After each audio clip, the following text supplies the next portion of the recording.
Funding for This Is Nashville comes from you, our listeners, and Music City Prep Clinic, Nashville-based provider for PrEP and offering comprehensive sexual health services in an environment designed to be safe, professional, and shame-free.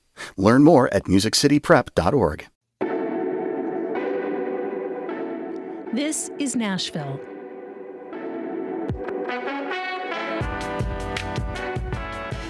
I'm Nina Cardona, sitting in for your host, Khalil Ekulona. The midterm election has come and gone, and with it, Nashville as we've known it. After the General Assembly split Nashville into 3 separate districts, Nashville's longtime representative Jim Cooper announced his retirement. And he didn't mince words. The Republicans, so they've chosen to wreck the Nashville district. Later this hour, Congressman Cooper will join us to answer your questions, reflect on his decades of service, and talk about what's ahead for Tennessee's Democratic Party. But first, it's time for At Us. Each week, we take time to read the comments so you don't have to. Yes, I am encouraging you to literally at us on Twitter at This Is Nashville and on Instagram at ThisIsNashville_WPLN. Joining me now with a look back at the past week is our digital lead, Anna Gallegos-Cannon. Hey, Anna. Hey, Nina. So let me hazard a guess. Have people been talking about the election this week? Talking is an understatement. There's been so much. And, you know, my personal Twitter account really blew up. And so did the This Is Nashville account. It happened when I pointed out that Governor Bill Lee sat down for an interview with the conservative commentator Ben Shapiro instead of us. I can't repeat some of the tweets I received on air. I imagine so. But someone who goes by Russell on Twitter wrote saying, quote, Bill Lee's constituent base has the answers they need and the leader they want. Well, it didn't seem to matter that Lee refused to answer his constituents' questions on our air or debate his opponent. He was handily reelected on Tuesday. Right. Well, we did interview his opponent, Dr. Jason Martin, last Thursday and heard praise for doing so from a lot of our listeners. After the election on Tuesday, we got a question from John on Instagram. He said, quote, does Democrat Dr. Jason Martin intend to stay in politics and run again after a more well-established candidacy and brand? These one-off runs for office, like Charles Brown in 2014 and President's Senate push in 2018, aren't exactly building momentum for Democrats in Tennessee. And we know more well-public figures fare better, like Haslam and Lee. Here's what Martin said when he conceded the governor's race on Tuesday night. So where do we go from here? The immediate answer, vacation. But we must not give up. Every time we take a serious stand in our race, we get one step closer to our goal of turning Tennessee blue. I know that doesn't completely answer John's question, but Martin also said that he'll continue to be involved in community meetings and the local Democratic Party, but he didn't say whether he'll consider running again. All right. So also on the topic of the election, we got a tweet from Afton Bain. She tweeted at This Is Nashville. Why are you giving Cooper any airtime during a critical election year when we have competitive races and candidates running, particularly BIPOC candidates that could use the platform? Yes. I know listeners can't exactly see grammar on the air, but that tweet contained 6 question marks for emphasis. Yes, it did. And Afton is talking, of course, about our interview that's coming up later in this show with Congressman Jim Cooper. Right. So we totally understand what she's saying about giving BIPOC candidates space on air. That's very important to us. And we pointed out to Afton that although we were soliciting listener questions before the election, we are hosting this interview with Cooper after the election. In fact, after this segment. The timing will allow us to ask him about the results and the challenges ahead for the leaders of the newly splintered Nashville. What else are our listeners talking about? So last Friday, we had a show dedicated to dive bars. Our panels included Tara Orr and Eric Patton, who both bartend at Dee's Country Cocktail Lounge in Madison. After the show, we received a tweet from a listener named Ben, who wrote, Dee's a phenomenal neighborhood institution. I love that bar, but it's not a dive bar. He also went on to add that, quote, if you can order any drink more complicated than a liquor plus a mixer and the bartender responds with something other than an annoyed grunt, It is not a dive bar. So is there a formal definition of a dive bar? Not really. It seems it's defined from everything from a place of ill repute to a bar that just doesn't serve food. But you know what? I think it is definitely more of a vibe than a dictionary definition. Okay, well, since you mentioned definitions, we received some pushback for using the term pregnant people during Tuesday's episode about pregnancy and substance use disorder. So the reason why we did this is that we wanted to point out that we use both terms, pregnant people and pregnant woman, on that episode. And that's because transgender and non-binary people can also give birth. Well-respected medical agencies, the Centers of Disease Control and Prevention and the Mayo Clinic, they also use the term pregnant people. Mm-hmm. On the flip side of these complaints, we did get some praise for that episode from our former guest, Harmony Dengi.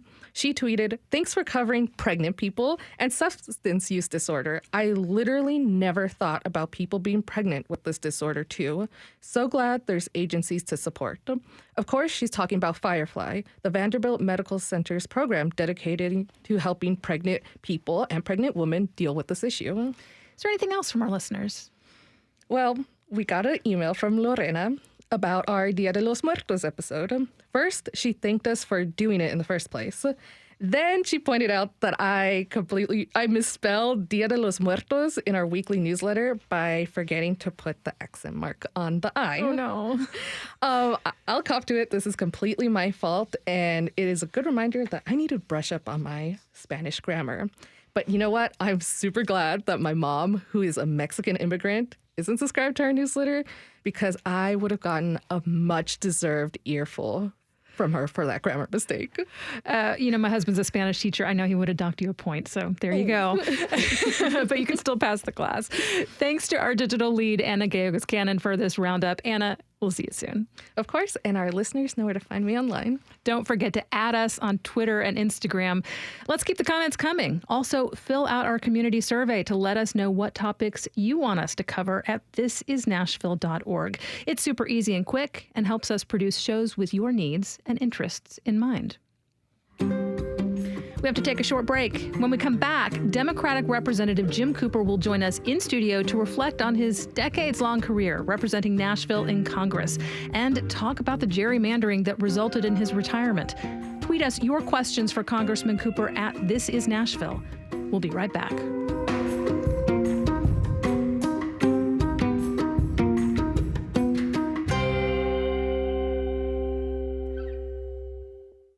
Funding for This Is Nashville comes from you, our listeners, and Music City Prep Clinic, Nashville-based provider for PrEP and offering comprehensive sexual health services in an environment designed to be safe, professional, and shame-free.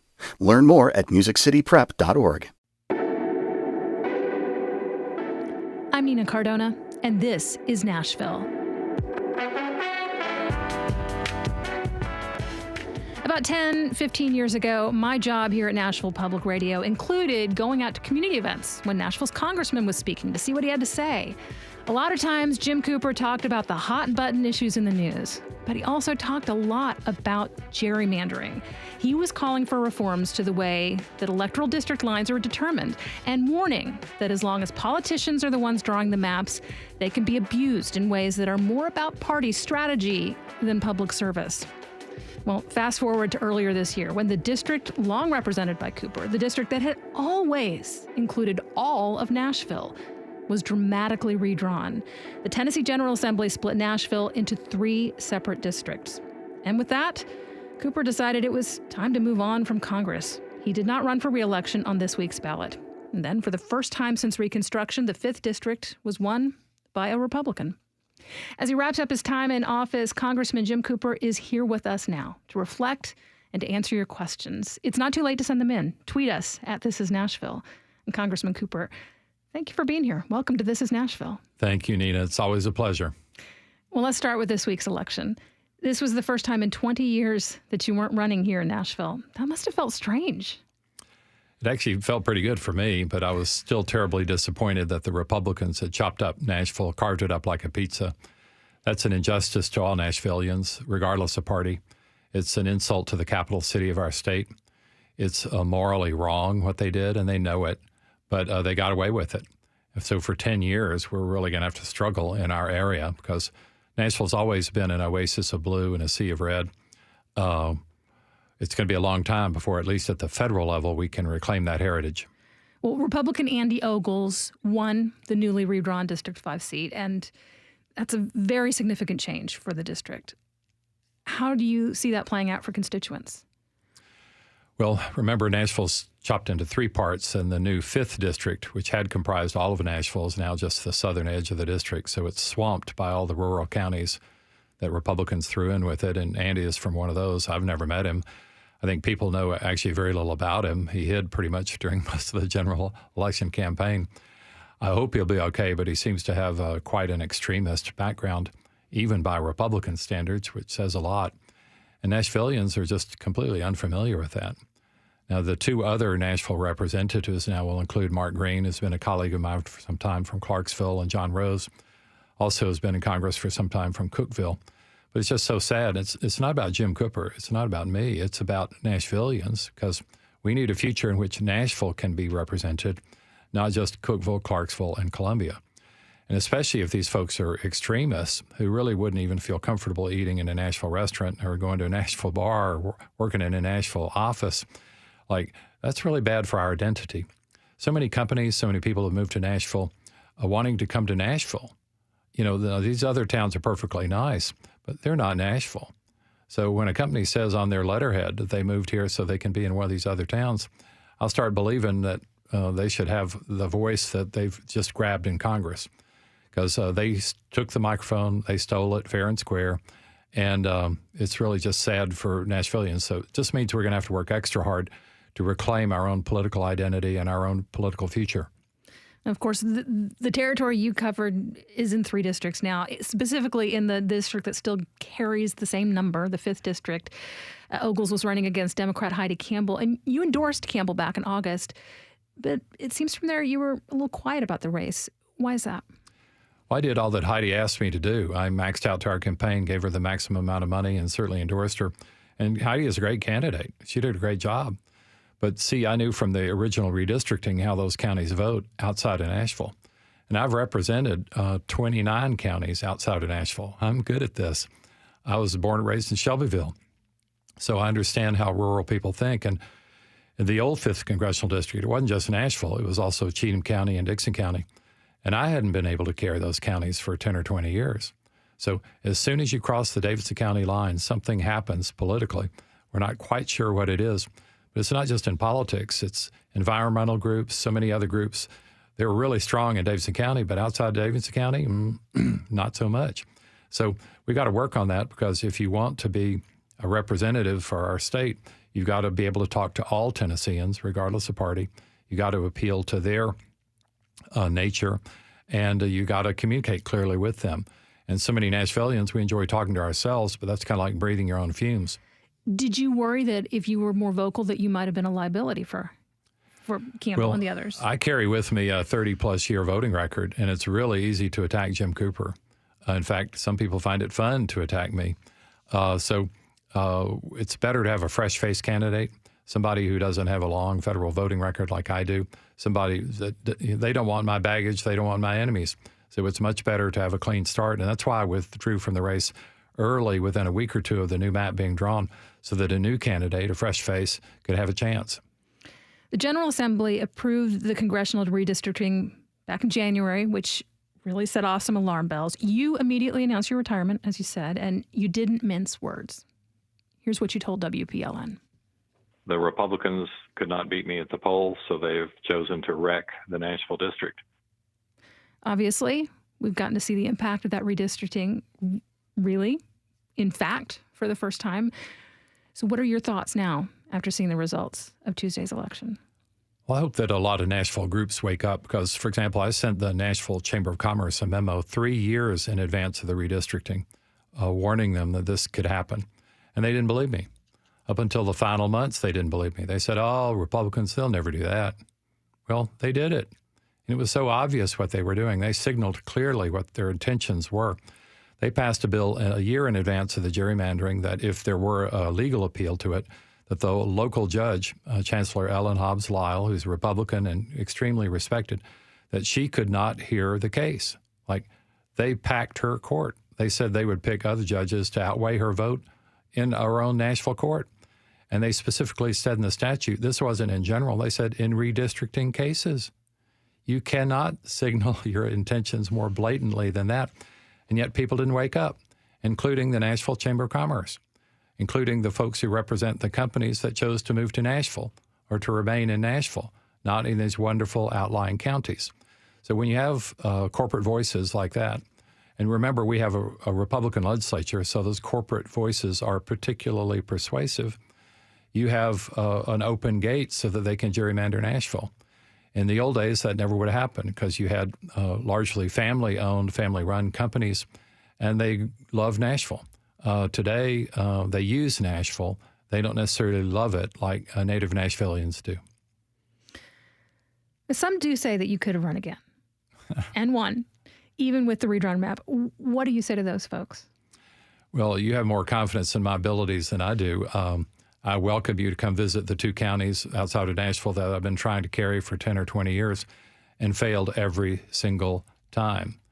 I welcome you to live in one of these outlying counties. I welcome you to send your kids to school there, to work there, and then you'll understand more what I'm talking about.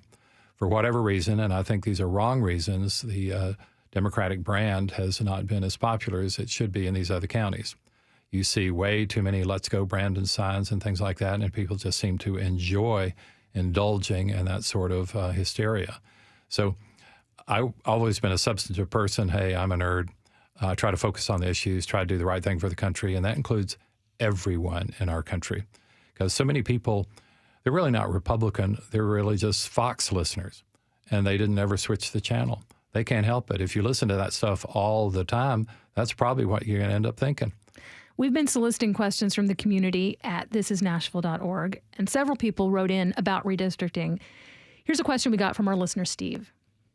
The new district maps for Tennessee splitting Davidson from its historically single district into three is obviously partisan, but if the opposition were in charge of mapping, it's hard to say they would be any more unbiased and impartial. With only two major parties in charge of all levels of government, is there a way to draw district maps impartially and unbiased, with neither group wanting to concede control to the other?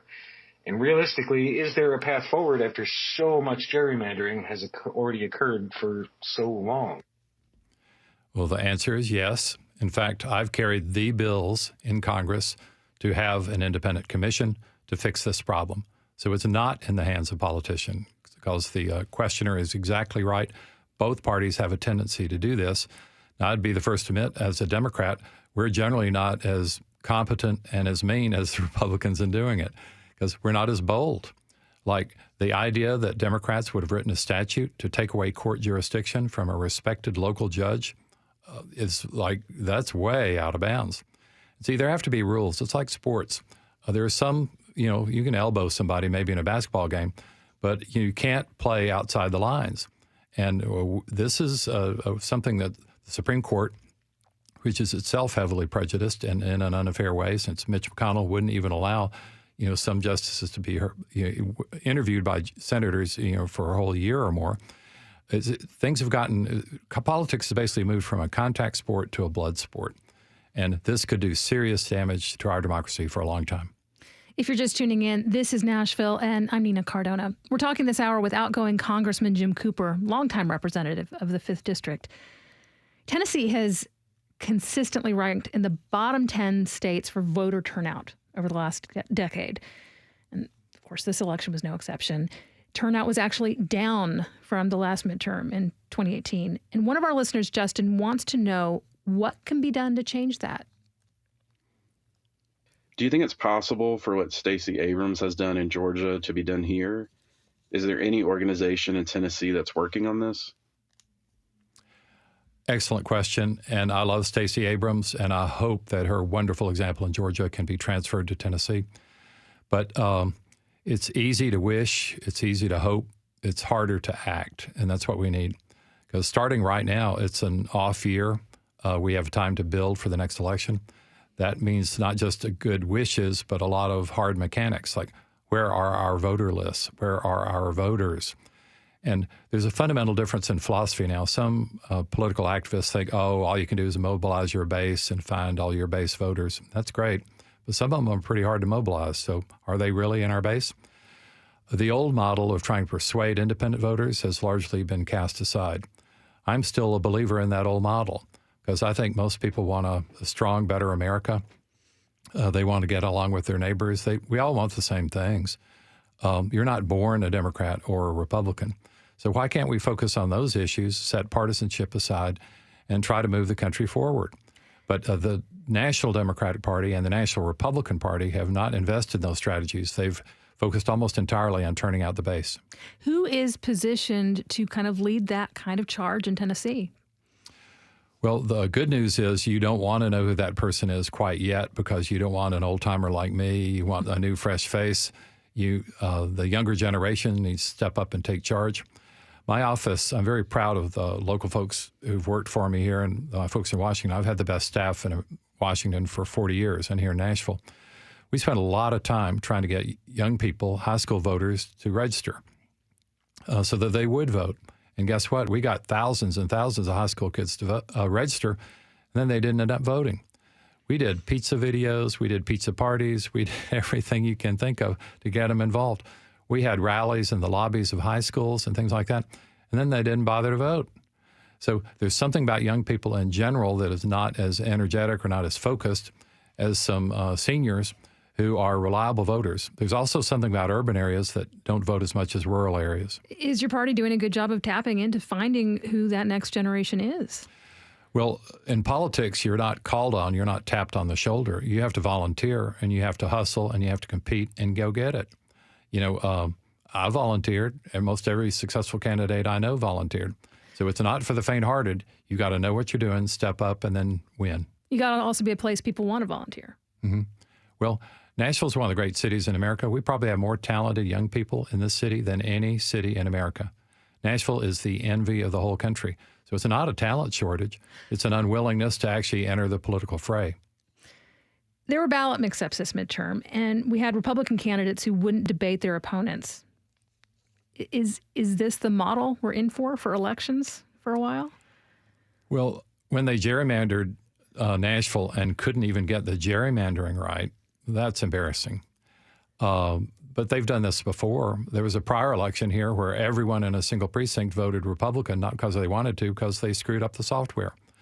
These things happen. In general, they're relatively minor problems, but we can't lose focus on the fact that they gerrymandered us. That's like an amputation, and we didn't want the limb severed. When it comes to candidates not debating, that's generally a pollster or a consultant question. Oh, if you think you're way ahead, you don't have to debate, then why bother? And too many voters don't take that into account, because if you didn't debate, maybe you shouldn't be worth my vote. I want to know what you're for. And a third obligation you didn't mention is both parties need to come up with better candidates so that we can have folks who already have a base, a following. For example, there was an old TV anchor here named Chris Clark. He's probably one of the more respected people. Sure. Think about if he had been a candidate. Folks like that, they already bring a following. Oftentimes we have some new people who maybe want to build their law practice or something like that, or completely unknown before they run. But there are tons of these relatively famous, prominent, capable people out there who are systematically choosing today not to run for office. Your years of representing Nashville were not your first time in Congress. Back in the 80s, you were actually the youngest member of the House, representing District 4, not 5, when it was made to follow in a sort of shape that kind of defied logic a little bit. It stretched up to the Tri-Cities in the far northeast. It sort of curved around at the other end to touch the Alabama state line. Would you say that you benefited from gerrymandering in that circumstance? Absolutely. What had happened back then was they drew up a district to try to accommodate two people. One was a state legislator named Tommy Burnett, a Democrat, and the other was Senator Howard Baker's daughter, Sissy Baker. So they thought that was a fair gerrymander if it advantaged two candidates who happened to be insiders or have insider ties. No one then had heard of Jim Cooper. I was a young lawyer practicing in Nashville, but I read the article in the paper and I saw, brand new district that gives more of a chance than usual when there's no incumbent. So now, to be fair, you are the son of a former governor, but he had been governor quite a time he in the was past. easily old enough to have been my grandfather. Right. He'd last served in office during World War II. It was hard for me to find living people who had met him, Whereas much less remembered him. Baker was very active in politics at the time. He was the sitting Senate Majority Leader of the United States Senate, one of the most powerful people in America. So, but politics isn't that hard. You just have to know the rules, study political science in school, know something about economics, and it's a very doable thing for focused young people who want to do it. How did that kind of district shape, that kind of map that just stretches such a long distance, how did it affect your ability to really get to know your constituents and to provide services to them? Well, I drove 60,000 miles a year in that long district. Now in a more compact urban district, what I've done, I'm one of 2 congressmen in America. I've given everyone my cell phone number, and people call. And by the way, if you want to call right now, it's 615-714-1719. 615-714-1719. You are still the congressman providing I'm constituent on duty services until for a January while. 3rd. Now, I'm not sure what I'm going to do with that number after January 3rd, but that's a great way to be accessible. And see, it doesn't really matter. The only thing that really matters is how accessible you want to be to your voters. And I've chosen to always be accessible. All right. Well, we have to take a short break. When we come back, we'll continue our conversation with Representative Jim Cooper. It's not too late to send in your questions for the congressman. Tweet us at This Is Nashville. We'll be right back.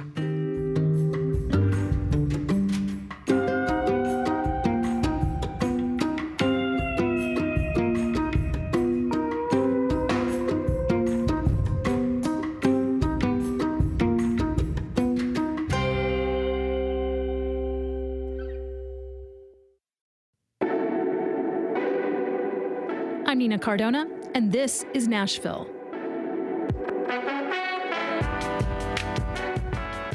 Jim Cooper had a lot to live up to when he started out as a politician. His father was once the governor of Tennessee. His grandfather served as Speaker of the State House. But after 32 years in Congress, first based out of Shelbyville, then representing Nashville, Cooper has built quite a legacy of his own. And he's with us today to reflect on those years. Congressman Cooper, thanks again for being here. Thank you, Nita. Delighted. 32 years is a long time to spend in Congress. I'd love to go back when you first took office as Nashville's congressman. Tell us about that time. Well, that was 2002. I was happy here in business. I was an investment banker, first with Equitable Securities and then with Brentwood Capital Advisors. I was actually out of state on vacation with my family, and Nashvilleians started calling me up saying Bob Clement had retired or moved on to another race. And they wanted somebody with experience. They didn't want a rookie. And I was in my 40s, so why didn't I run for congressman in Nashville? And I was pretty much done with politics. I'd been out for 8 years, really wasn't doing anything political, just happy in business and happy with my family.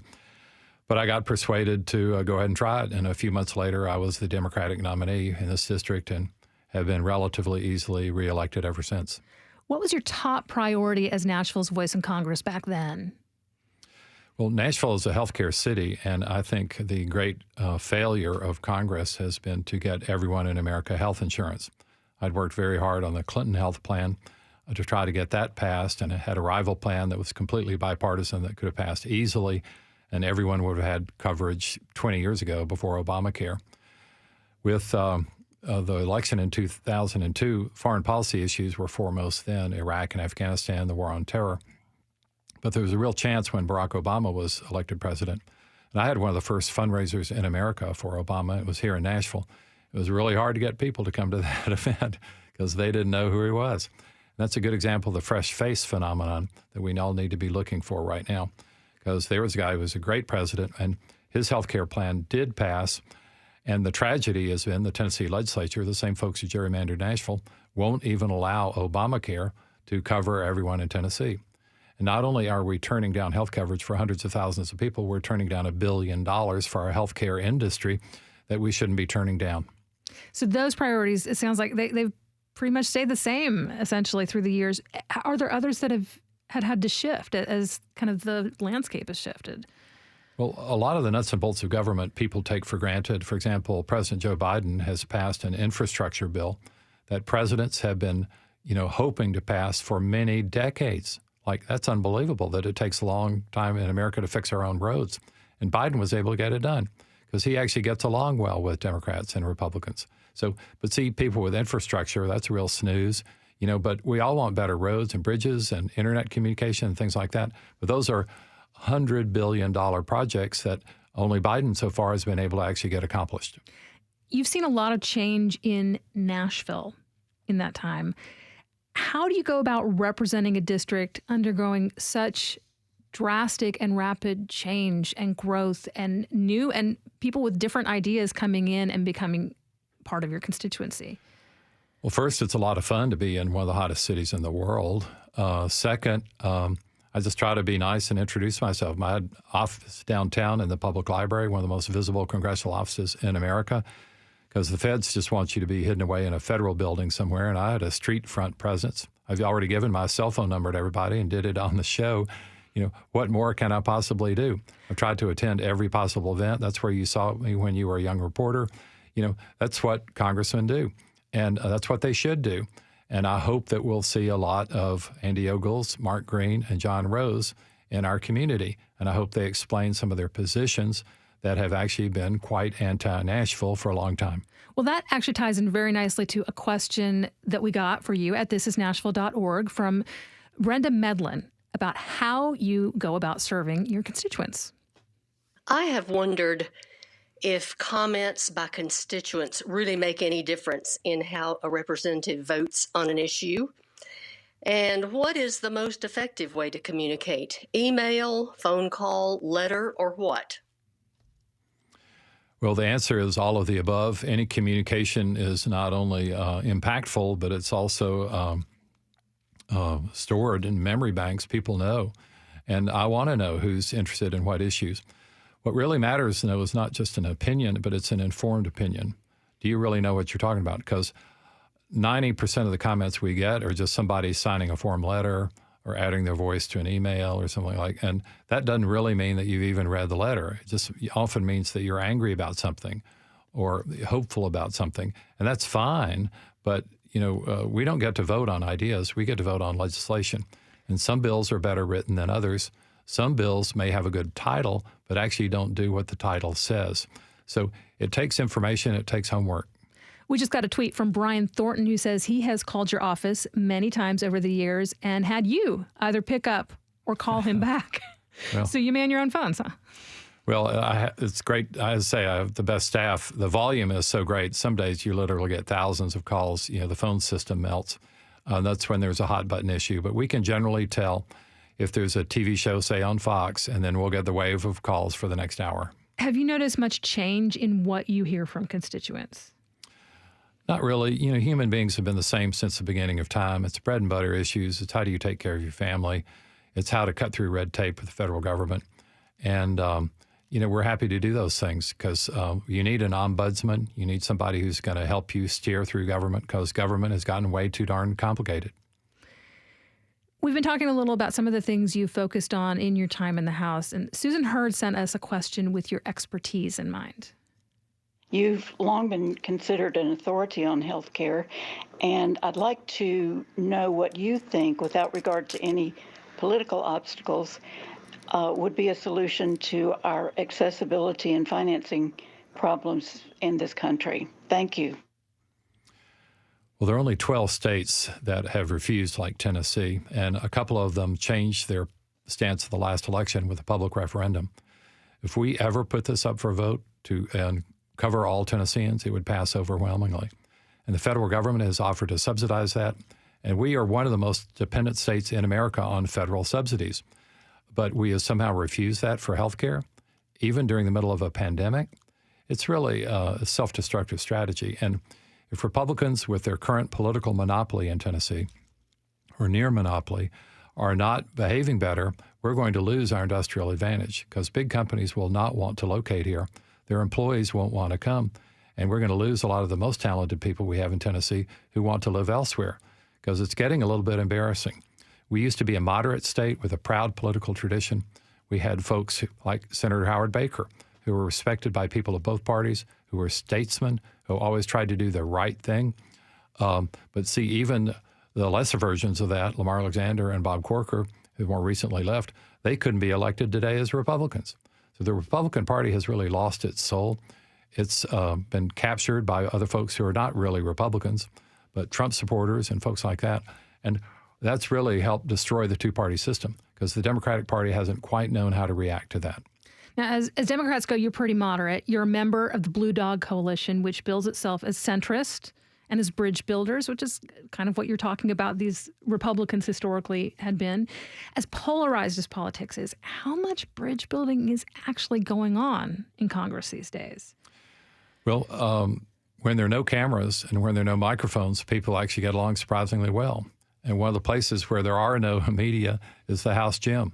And I try to go there a lot and actually try to get along. Now, there are a few exceptions, and I don't want to call them out on the air, but the average regular run-of-the-mill Republican is a pretty approachable, friendly person. Now, a lot of them need a lot of help understanding how regular folks live because, unfortunately, the Republican Party has sometimes catered to the biggest money interest in the country, and that's not real America. I'm proud of a few folks at the top who've gotten extremely successful, but we need to represent all Americans, and that's always been my focus. So there are ways to do this. If you look at some of the greatest Tennessee governors, there were folks like Ned McWhorter, Phil Bredesen, who really had a superb and bipartisan record, and they're not appreciated as they should be today because being governor is a management position. Being in Congress is more like being in a debating society, and management is what really matters. If you're just tuning in, this is Nashville, and I'm Nina Cardona. We're talking this hour with outgoing Congressman Jim Cooper, longtime representative of the 5th District who is set to retire. Republican Andy Ogles will take the seat. We got a question from Denise, who's lived in your district for a long time, 12 years total. She asks, quote, given your long tenure in Congress, what is your perspective on term limits? 32 years is a very long time to be representing in Congress. I just greatly appreciate your service, but I also think it would have been nice to have a variety of voices represent that seat over time. Well, I think term limits are actually kind of the junk food of campaign reform. We already have term limits every 2 years if we just get out and vote.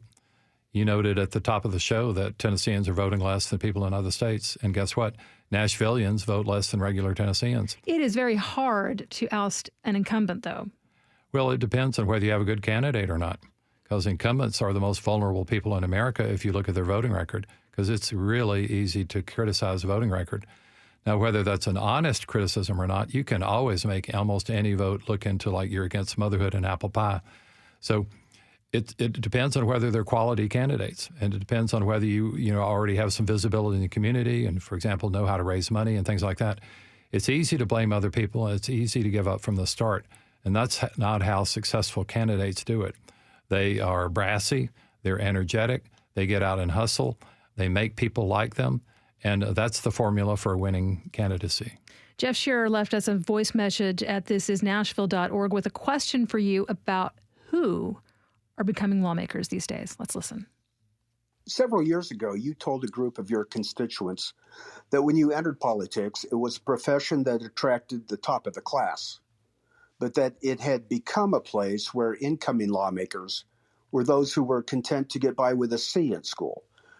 One of the effects of this change, you noted, was that this newer class of lawmakers were dependent upon lobbyists to explain upcoming bills to them. My question is, has that changed? And if so, for the better or the worse?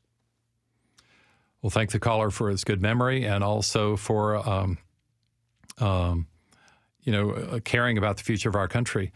It's only gotten worse. Politics has always been the profession of C students, but at least you had people of goodwill involved. Today, I'm not so sure about the goodwill requirement. I have some colleagues in Congress, and fortunately, there are relatively few of them, who are really there to blow the place up. They don't really care. And that is stunning that folks like that could get elected in America. I wonder really who was on the other side of the ballot and whether voters really chose that person or whether basically that's the only name. Because there are many elections, and let's face it, where there's hardly any viable candidate on the ballot. And most voters are just there trying to weed out the criminals or the misfits or the crazies. And it should be like,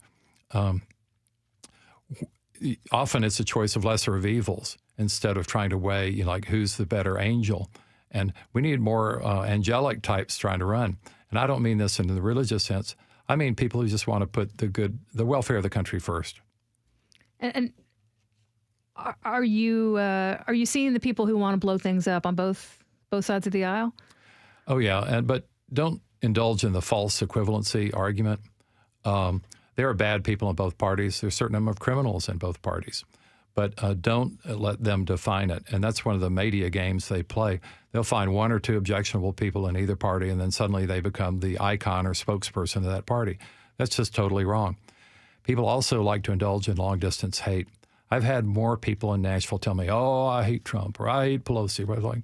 I said, well, have you ever met him? Do you know him? Do you know anything about him? I'm like, what are the kids' names? And it's just wrong to hate somebody long distance if you don't know much about them. Now, it's easy to do, but it's destructive for our country. Many people, by the way, don't even remember the elections that they missed. We had one of the lowest turnouts this August in the primary in Tennessee history. And I have people who tell me, I vote all the time. I'm a responsible citizen. Well, they don't. We can look up their voting records, and they miss half or more of the votes.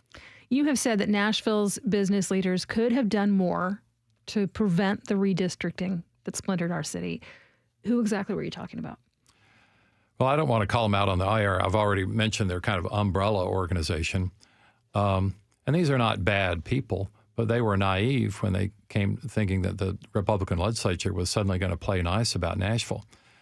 We have to be wary of what Nashville could risk with the upcoming session of the Republican legislature, because cities are really have very few rights in states. The Nashville legislature or the Tennessee legislature could abolish Nashville if they wanted to.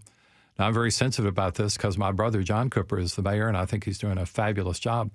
But cities have a lot at risk when they annoy certain state legislators. And we've seen this in myriad forms of social legislation and other intrusions. I believe in self-government. Nashville should be able to govern itself without interference from the state legislature. But there have been more and more efforts from the legislature, which, by the way, happens to meet in our city, and it is the capital city, of wanting to essentially take over Nashville. That is wrong. Now, Nashville had been in a bad way financially before, and the state was having to look at our finances, but my brother has completely cleaned that up and should get more credit for it than he does. Looking forward, what could those business leaders who you feel didn't do enough to head off this redistricting, what could they do now? Well, state legislative races are remarkably cheap. Congressional races can be multi-million-dollar campaigns, but you can win a state legislative race with a budget of $20,000 or $30,000. I just read of a prominent local company here that spent $100,000 in the final weeks of the campaign, basically to give money to prominent Republicans who didn't need the money. If corporations can write checks like that, why didn't they try to help persuade state legislators that they either wanted better people to run or more moderate people to win, or people who weren't going to kill Nashville once they got in the state legislature? But they simply did not do that. They put their corporate interests first, which are generally lower taxes, less regulation, things like that. And I totally get that. I understand that. And lots of times they're right. But they also shouldn't destroy the capital city of the state that they have chosen to locate in. And that's basically what they did, at least by omission, if not commission. Robin Okindo left us a voice message with a question for you about the future of the Democratic Party in Tennessee. Is there any way for a single citizen to stem the tide that is washing across Tennessee and the country, to disenfranchise those of us that do not agree with the conservative agenda? In the past, people tried to convince others they were right and tried to get them to come over to their side. These days, they are simply engineering an end run around us and making sure that what we believe doesn't matter. They will make it so that we have no voice left. And the insidious way they're doing it makes us the proverbial frog in the boiling pot. We don't even realize it's coming until it's already here. Is it too late? Never feel sorry for yourself. Never feel like you're a victim. When I voted in the August primary, there were dozens of open ballot positions for Democratic local executive committee people. No one chose to run. So we were having an election and there were 0 candidates, period. By default, you could have won it if you just put your name on the ballot. But people don't want to learn the mechanics. They don't want to go to the meetings. They don't want to figure out, well, how do I get my name on the ballot? So without any opposition, I can win as a local Democratic executive committee person. See, we have that level of laziness and incompetence in our own party. And people are good people, but let's face it, people are busy at their jobs, they're busy with their family, they're busy with lots of things, but they haven't really made the time to learn about the mechanics of politics. Now, I didn't make up these rules. They've been on the books for a long time, but any local activist who wants to, who cares enough, and who's smart enough can figure out how to win this system. Tennessee's Democratic Party has not won a statewide office in over a decade. Where does the party go from here? Well, we got a lot of work to do. Now, all is not lost. There is hope. My colleague Steve Cohen from Memphis still is a great Democratic congressman from Tennessee. But we used to have a majority of Tennessee congressmen. Of the 9 Congress people in Tennessee, we used to have 5 of the 9. Then it went down to 2 of the 9, and now it's down to 1 of the 9. Well, that's not good enough. But see, it takes appealing to some of these rural counties because we can't pretend that Nashville, Chattanooga, Knoxville, and Memphis represent the state. We're a big portion of the state, but we have to appeal to rural voters. And they have been misguided because many of the Republican parties are really not good for them at all. They really don't support that, but it's kind of a culture thing or a peer group pressure thing. And we have to work with the groups that best know how to deal with that, and we have to be familiar with it ourselves. And you can never look down your nose at a rural person. Rural people have many advantages over city dwellers. In many ways, they're better than we are. So we need to respect that, honor them, and figure out how to get their votes. What can the Democratic Party do with conservative courts poised to give state legislatures even more authority over elections? Well, most judges in America are elected. We need good lawyers because generally you have to be a lawyer to be a judge to run for those offices. And guess what? If you work hard enough, you'll probably be elected. Now, the Supreme Court is a different thing. Groups like the Federalist Society are insidious, and the founder of the Federalist Society just got a $1 billion grant from some wealthy donor. So these are very difficult things to meet with, but Democrats have $1 billion donors too. Where are they? Why aren't we building our alternative to the Federalist Society? We got a question from Andrea Lindsay. She writes, quote, "We need you to be the face of the Tennessee Democratic Party. Will you approach and advise the current staff of the party on how best to communicate to Democrat and independent voters on messaging and contacting party members or voters so Tennesseans will have a more representative voice in both the State House and U.S. Congress?" I am happy to do that, and I've already spent years, in fact, decades, trying to persuade new and better candidates to run for all levels of office, to try to advise anyone who wants to listen about how politics works. Because I'm happy to do it. I've had the largest intern program of anybody in America in Washington, D.C. I've had over 600 interns. We just had our intern reunion last summer. No one in public life has spent more time with young people trying to encourage them to run. As I mentioned, the voter turnout project that we had for our high school students, no congressional office in America has done that. So, but people have to want to listen, and they have to be willing to learn, and they have to be willing to have high standards. Cornelia Gibson tweeted us this question: "Why should black voters stay in Tennessee or consider voting at all? The state is such a polarizing place, and the Democratic Party feels like it's paralyzed to do anything but posture, complain, and watch our state return to pre-Reconstruction culture." Well, forgive me, but that caller must not be familiar with Charlene Oliver, who just got elected to the state legislature as a black Nashvilleian. Must not be familiar with Justin Jones, a black Nashvilleian who just got elected to the state legislature. There are possibilities for other candidates like that. People are just not familiar with what's happened. We're not keeping up with the news. But is there support for them to be able to move up in the ranks and really become statewide voices? This isn't something that people are going to hand to you on a plate. In politics, you have to compete it and win it. Now, in our state Senate right now, out of 33 total seats, we only have 4 Democrats, because we are having a hard time winning state Senate seats. But Charlene Oliver has just done it. In the state House, we're in a much better situation. We have 24% instead of 12%. But we've got to learn how to maneuver. And the most important thing we can do to scare Republicans is to be more popular than they are. Well, I mean, I think the question from this listener is also just about life as a black person in this city, not specifically only about government, but about how government can actually make her life better. Well, I hate to,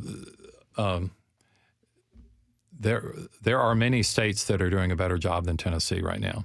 So I hate to tell anybody, hey, you got to live in our state. I love Tennessee, but we have failed politically for a long time now. So let's be honest. And Americans have been a mobile society. But let's work hard together, and we can make this better here. That is Democratic Representative Jim Cooper, who has long represented Nashville in Congress. He's set to retire in a few months. Congressman Cooper, thank you so much for joining us today. We want to thank everyone who tuned in this hour. Tomorrow, get ready for some music. We've invited some of our city's talented composers. How did Nashville become such a hub for classical composing? Tune in. This is Nashville is a production of WPLN News and Nashville Public Radio. Listen back at thisisnashville.org or wherever you get your podcasts. Our producers are Steve Harush, Rose Gilbert, and Magnolia McKay. Our digital lead is Anna Gallegos-Cannon. Michaela Elias is our technical director. Our executive producer is Andrea Tudhope. Shout out to our intern, Tori Hoover. The masterminds behind our theme music are Larange and Namir Blade. The conversation doesn't end here. Tweet us at This Is Nashville. Find us on Instagram and tell us what you want from our show by filling out our quick survey online. This is Nashville. I'm Nina Cardona. We'll see you tomorrow, everybody.